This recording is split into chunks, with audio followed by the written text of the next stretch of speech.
Hello and welcome to Tigers by the Fire, a podcast at Holy Cross High School on World War II discussions and stories. Today we're on episode 8, and this is the Battle of Leyte Gulf in the Philippine Sea. So I'm going to turn it over to Ben and Colin. Hello. Hello. The Battle of Leyte Gulf is one of the largest naval battles in human history, as we'll talk about a little bit later. It's also really sees the destruction of the Japanese Navy, and it's one of the it shuts the door on the Japanese hopes for creating a stalemate at sea. So I'm going to turn it over to Ben, who's going to lead us off. The whole point of this operation for the Japanese Navy was to kind of destroy whatever they could of the U.S. Navy. They did this by using an operation called Operation Show, which was their last-ditch attempt really to destroy anything, cripple anything. And they were trying to do this by sending multiple fleets down to the Philippine Islands and try to take away an invasion's cover, like the invasion of Leyte. They're trying to move the naval and aircraft carrier cover away from the island and out into a different area so they could try to ambush it and destroy it. And then, in turn, destroying whatever navy they could, they would try to destroy the invasion that was going on inside of the island itself. So a little background information. The United States is invading the Philippine Islands at this point in 1944. And so the Japanese are trying to stop that invasion.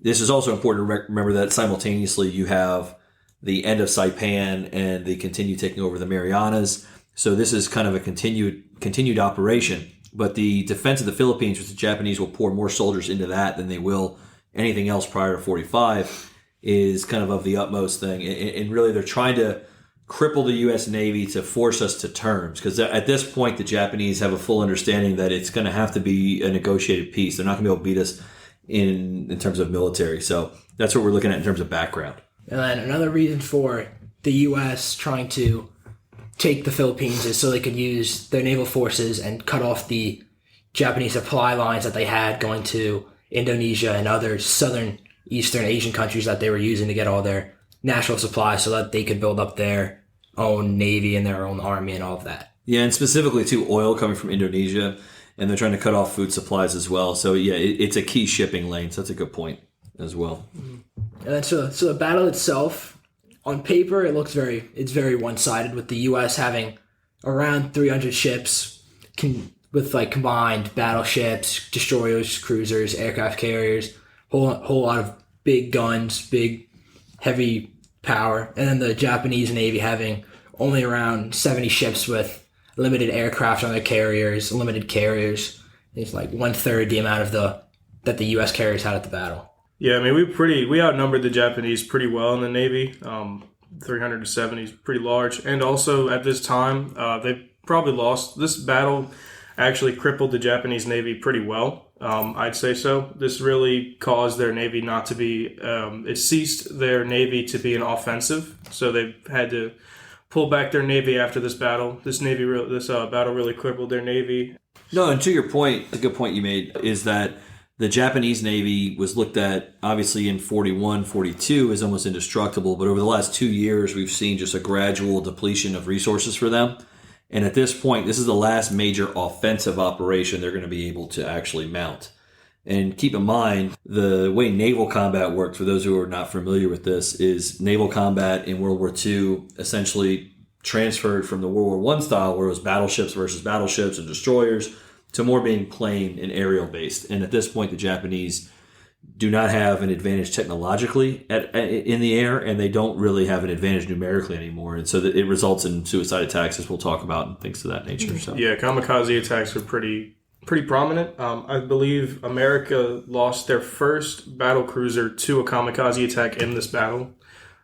I read that up, and they lost their first ship due to kamikaze. Also, Japanese soldiers, they had the issue of not being able to move soldiers from one station to another very easily. They just trained them in one station throughout their time, and it wasn't very easy to get more people in the Navy as they kept losing them in other battles previously. So that's also probably a great factor on why Japan lost this battle. And going back to what we were talking about the difference in naval combat between World War I and World War II is, with World War I, you didn't have any aircraft carriers. There was no naval aircrafts dropping bombs or torpedoing other ships. But now that there is in World War II, the U.S. really took advantage of this, and they were able to train their pilots really well, and were able to make such successful hits on the Japanese and able to knock out a bunch of their ships by using these methods. Yeah, they learned. I think that's one of the big things too. The United States Navy becomes very adaptive to this style of warfare, and really both us and the Japanese had kind of piloted, no pun intended, but piloted these programs in the 30s, and we did joint military exercises. So both navies actually kind of have the same doctrine, but now we see the United States is so heavily focused on this throughout the war, and the production, as Weibel was kind of talking about, was there's just so many more ships. There's more aircraft carriers, there's more planes. And so the whole Navy of the United States, effectively, when you look at the Navy of the U.S. in 1941 in December, and you look at it at this point, we're talking, October 1944, it's a different Navy. It's completely different. The ships are all modern. The technology they're using is better. They're using more radar. They're using sonar at this point. The submarines coordinate better. So everything has been kind of culminating to these events. And you just have this apparatus that is just so much more, I think, intense than it used to be. Not that it wasn't before, but it's just now made for this more modern style. There's no like debate in the Navy as to what the thing, and there was in the 30s. There's no debate now of what the actual way in which they're going to fight is going to be. I think it's also really important to talk about how they didn't just leave the World War I style of fighting out. They didn't just kind of throw that under the bus and stick only to aircraft. There's still a lot of battleship on battleship, and this would be the last naval battle where there is battleship on battleship action between the two. And it just shows how even if technology is improving and new methods are improving, that old techniques and old strategies will still sometimes help out in the future. Yeah, I think the biggest difference now is just the emphasis on what's important for naval construction, right? It's having smaller boats that can patrol. It's having, obviously, aircraft carriers, large aircraft carriers, because they get bigger throughout the war is the other issue as well. And then, of course, anti-aircraft gun being outfitted on all of these ships, almost to a point to where you're not using nearly as many as the long-distance cannons. And what we actually see, I think, in World War II is battleships and destroyers are going to be used a lot more in the pre-invasion plans for islands or territories. It's usually in the bombardment standpoint. So, no, it's a very good point. What I was going to add on earlier was about the 370. Wasn't Japan running low on supplies at this time by 1944 when they were running low on petroleum and natural gases and everything? Yeah, you name it, they're running low on it, right? I mean, the only thing they do have a decent amount of is food, and that's because of territorial controls in East Asia.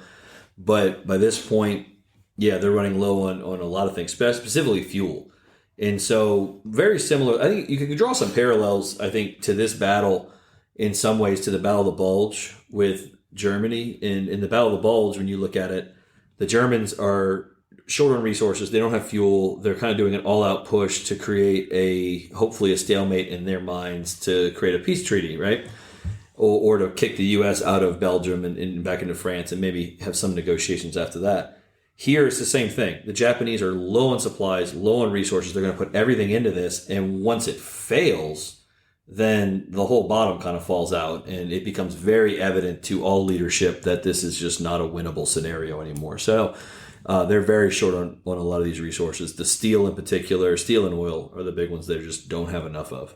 And since we got back on the topic of the Japanese ships and the U.S. ships, Japan had really one big advantage in this battle, and that was the fact that they had two of the, super battleships that they had created with the Musashi and the Yamamoto, both being heavily armed, heavily protected with tons of steel armor.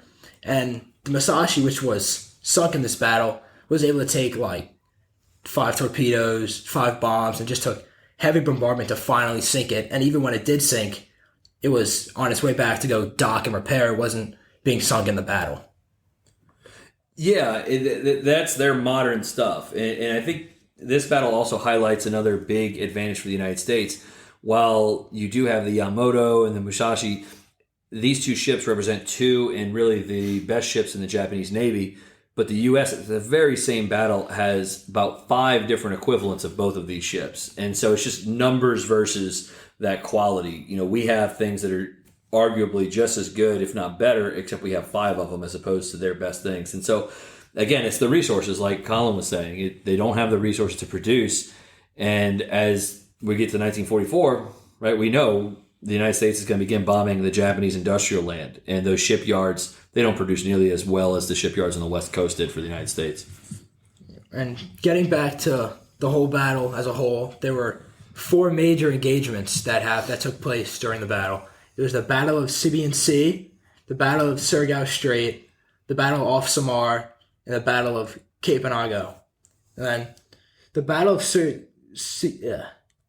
Sea was, I believe, the first major entanglement between the two forces. You were on October 24th, 1944 for that.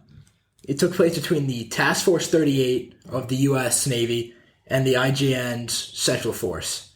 And this is where we see the sinking of the Musashi, and we can see how how the air power played such a high, massive role, because all of the aircraft carriers were able to launch of aircraft in order to kind of attack the Japanese Navy, and the Japanese were unable to fight back against these planes because most of their planes are already knocked out. A lot of their pilots are already knocked out of combat, and that's just off the aircraft carriers themselves.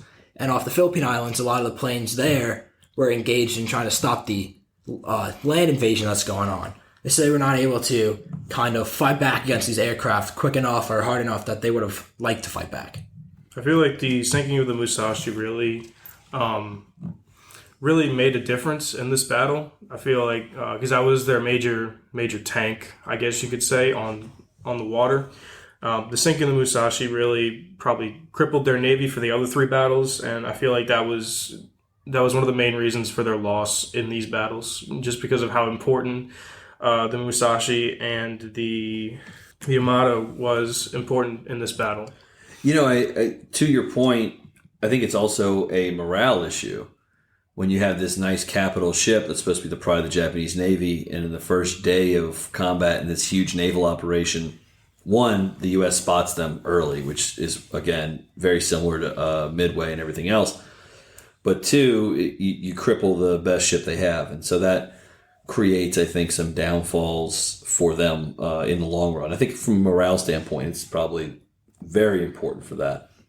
So I think that the next engagement they have at Surigao Strait on October 24th and 25th, because it goes through the night, is one of the most interesting, in my opinion. Because in this battle, you have... You have a mix of the U.S. 7th Fleet and Australian forces working together to fight back against the Southern Fleet of the Japanese Navy. And in this, you can see there's one of the most, I don't know how to say it, well-known naval strategies where, since you have 2 battle groups of battleships or destroyers, one will set up horizontally where they use all of their guns on one of the sides to shoot at another force that is currently going straight at them in a vertical line, and it's called crossing the T when they go through the line with their own battle group. And this is what Admiral Oldendorf does at the Battle of Surigao Strait, and it's just impressive because it's one of the last times that it will be kind of done in the war. And ever, because it's kind of an old school tactic.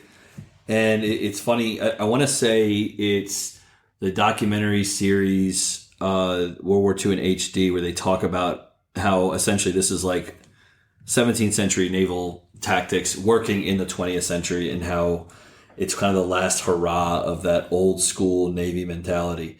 But yeah, it works. They obviously decimate the Japanese as they try and go through that. But I think it's important for people to understand too, this isn't like a clear-cut U.S. victory. The U.S. sustains like a lot of losses throughout both of these battles. And the kind of untold heroes are the submarines, which we forget because they're not visible. But the submarines are really important in this as well.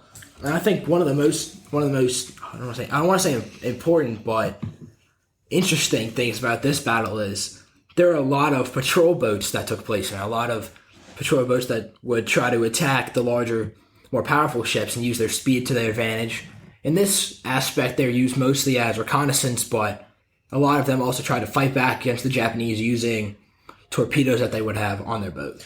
Yeah, the PT boats were all armed with side torpedoes. They essentially arm them, and they go in a little drop bay on the side of them. They're pretty neat to see, but yeah, they're small ships. I mean, you're talking like 18, 25 feet long, so they're not that big. Manned by a skeleton crew, 8 to 10 or so, and yeah, they go right at it, and that's how they get the locations. Is these PT boats patrolling? Because I guess if you're looking at a map of the Philippines and you zoom in and you start to see the little island straits, and that's what this one is. It's in a strait. It's all these little small waterways that these ships have to try and kind of creep through, but these PT boats can kind of zoom on through. So, no, very good call on that. And then the Battle of Samar, too, is just kind of not something that the U.S. wanted to get themselves involved in, because on the Battle of Samar, it's when Kurita tried to turn his fleet around after the original battle at Sibian Sea, where Halsey had kind of destroyed, damaged a lot of it. And so after that, Halsey kind of went off to the north to get into another engagement that we will talk about in a second. And then because of this, Kurita tried to bring his force back from Samar and try to wiggle them through the San Bernardino Strait. And the big problem here was the Task Force 34 that was supposed to be there protecting the strait was taken by Halsey and whisked away, because Halsey did not think that Kurita would try to wiggle his ships back through this little strait. And so he took a lot of the big gunpowder and moved it up north with him. And he left only a small little force called TACV 3 that was made up mostly of destroyers, cruisers, and not many battleships or anything to help him with big guns. And this was kind of seen as a suicidal move for the cruisers, and they also had a few small escort carriers. And one of the big things that helped in this battle itself for the U.S. Navy was the commitment that the destroyers had in order to win this battle and to force away the Japanese Navy, because they were able to drop smoke screens, so they were able to approach the Japanese battleships, destroyers, and launch torpedoes.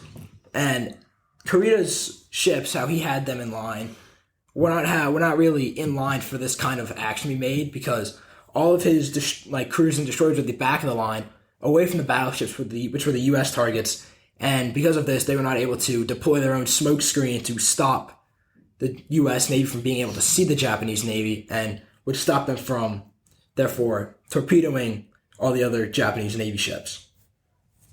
Yeah, the smoke screens really played a big part in this battle. They provided cover for the carriers, as Ben was saying. Yeah, they really did play a large role in this battle, and without them, I feel like the battle wouldn't have been won as easily. But without them, I don't think the battle would have been won at all, because of the large amount of armament differential, the power between the navies. In this fight itself, on paper, it looks as if though the U.S. should have got destroyed, even though they had the small escort carriers, which weren't able to pack a lot of planes, but still had a few. Yeah, but the bulk of the fleet's out of position. Oh yeah, it's way off. It's not where it's supposed to be at all. And this isn't the only time this happened. No. It happened actually a few months back during the Battle of the Marianas, where essentially the U.S. fleet was out of position because they were chasing after another Japanese fleet, and then they countered. And this is very common with the Japanese, where they have multiple attacks in different locations to try and draw the U.S. out to certain places, and then they attack. That was the whole plan at Midway. So it's kind of interesting that they do it again, but here, again, it's just numbers. The U.S. just continuously has enough ships and planes they can throw in there, and they do counter back and everything else. But it is crazy to think about that. This is the one where they don't have the numerical advantage, but they still are able to pull it out and be victorious, largely because of location in the sea at the time. So, and getting on the topic of the Japanese kind of tricking the Americans and pulling them off other places, we go to the battle off Cape Anago that happened on October 25th, 1944. And here's where Operation Show, this is one of the main targets of that operation. It's kind of there to draw Halsey and the larger fleet away from the San Bernardino Strait and watching the Battle of Leyte and kind of covering that invasion. It uses Admiral Ozawa's force, which is north by Cape Anago, that was kind of used to draw Halsey away. And it took them a while to get there first. They weren't able to find him until a reconnaissance plane found them. And it took them a while to get up there, and Halsey, being stubborn, even hearing about the battle going on off Samar, so he got straight, didn't want to let any of his ships kind of retreat back to go help out. And then this is where we see really the end of the battle itself. And it's the largest carrier engagement of the whole situation, of the whole battle. There's 15 carriers for the U.S. and only 4 for the Japanese. And this was really, it wasn't meant for the Japanese to win at all. It was just meant as a decoy to get the U.S. ships away from Leyte in order to kind of counteract the invasion that's going on. And I think one of the most emotional events for the soldiers at the time was the last carrier that was optional that had taken place, that was at Pearl Harbor, that had sent off planes to go attack Battleship Row and all of that, was the Tsukaku, and it was at that battle, and they were actually able to sink it there. And I think that just gives an emotional booster and a lot of hope for the U.S. soldiers that were on the ships at the time. Oh, absolutely. It's the last one from Pearl Harbor. And you got to remember, a lot of these naval personnel would have enlisted after Pearl Harbor at this point. So a lot of the average sailors would have either been in high school or, enlisting right around that time. So that's what's kind of crazy, too. You're right, that they're going to get to destroy the ships that essentially bombed Pearl Harbor. And that was a big thing at Midway, where they destroyed a couple of them as well. So yeah, I think that's always a morale boost for these guys in World War II, especially against the Japanese. But I mean, at the end of the day, when you kind of really look at the battle and we zoom out again, you guys put the casualties numbers on here. And I don't think the numbers really illustrate exactly how big it was. Because the deaths, you're talking right around casualties, 3,000 for the American and Australians and 12,000 for the Japanese. The U.S. loses a couple hundred planes, right? Yeah, like mostly the AA guns, not really too. Correct. Japanese. Yeah, the Japanese, it's AA guns because they're doing dive bombings. The Japanese lose a fleet carrier, 3 light cruisers, 3 battleships, 10 cruisers, 10 destroyers, and 300 planes. I mean, the big difference, again, is that the United States will have, 300 planes built or 200 planes built in the next 2 weeks to counteract this, and they're going to be shipped across, and the Japanese won't.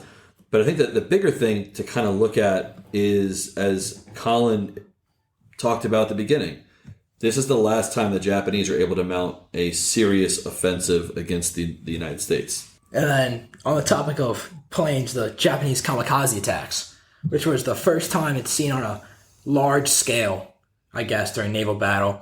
And they even created their own little units that they would send off with their last shot and their honoring, and they would just put them in the plane. They wouldn't allow them to open up the cockpit at all in order to try to parachute at the last second or anything. They would just strap them in, send them off, and let them just crash themselves into planes. And I think that over the duration of the rest of the war, you see a large improvement. I don't want to say improvement, but evolution of the kamikaze attacks, because right now they're using normal Zeros and other kind of... No, from the Japanese perspective, yeah, it's an improvement. I mean, they effectively create planes that are bombers. Yeah, they have rocket propelled, dropping bombers, and they just go out and just crash wherever they can. Yeah, the gliders are the interesting ones, where essentially it's a man where the U.S. is bombing Tokyo or other Japanese cities, and they would get up in the large bombers for Japan and drop these gliders out that were essentially loaded with explosives, and they would crash into our,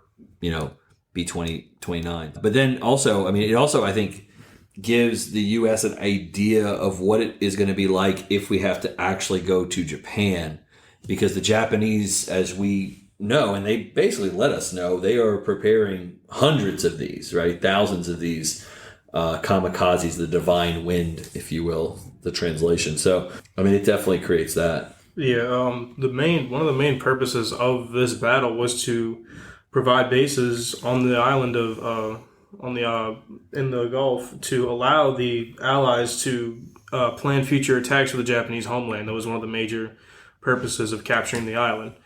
But there were many debates among generals before the Battle of Leyte Gulf whether or not to go to Leyte and do that, or do the plan, or to attack Formosa or modern-day Taiwan, because they were planning a future invasion for that. They were trying to decide whether to attack Leyte Gulf or go straight for Formosa or to attack southern Honshu and just completely skip the Philippines. General MacArthur's idea won, and that's how the Battle of Leyte actually ended up happening.